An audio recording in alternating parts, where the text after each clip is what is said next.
Ben Love, and it's time to get Tiger Rag and BBI's take on the LSU-Auburn game. They'll kick off at 2:39 Central Time at Tiger Stadium.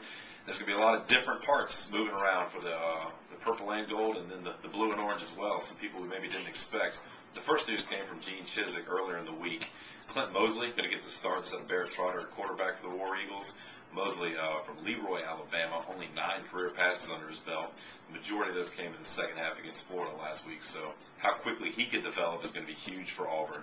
It'll be the third straight quarterback LSU will face that wasn't the starter for his team at the beginning of the year, dating back to Jacoby Brissett with Florida, last week Sims with Tennessee, and now it's going to be Mosley's turn to come into the Tigers' den. So we'll see how they perform there.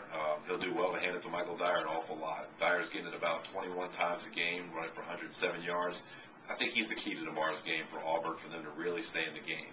Another thing that's going to keep them in the game, we got word Wednesday about midday, word started to leak. Reportedly, nothing confirmed yet unless Miles refused to confirm it, but reportedly Spencer Ware, LSU starting running back, leading rusher, and 2 starting defensive backs, Daryl Simon and Tyrann Mathieu, not going to be available, suspended for the Auburn game. Again, reportedly due to failing a drug test for synthetic marijuana. So once we know more, we'll get you the latest news here on BBI.com. But right now, that's what we got. And assuming they're not going to play, look for Michael Ford now for Blue to get the lion's share of the carries at running back. Terrence McGee could also factor in.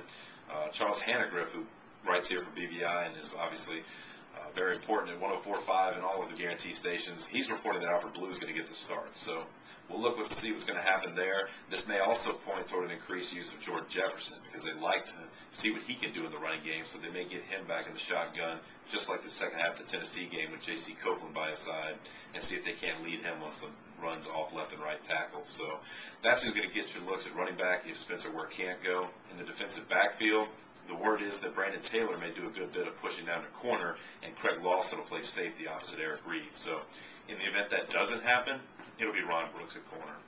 Ronnie Vincent's another guy who could get a look, and all of those guys I mentioned will be factored in when LSU goes into its nickel and to some of its dime packages. But as poor as Auburn's been throwing the ball this year, and with the new quarterback, I'm not sure how much we'll see them in some of those nickel and dime packages. Expect LSU to be in a lot of 4-3, and unless Stephon Francois' knee's better, you can expect that to be Taj Jones getting his second straight start, playing on the outside backer with Kevin Minner and with Ryan Baker.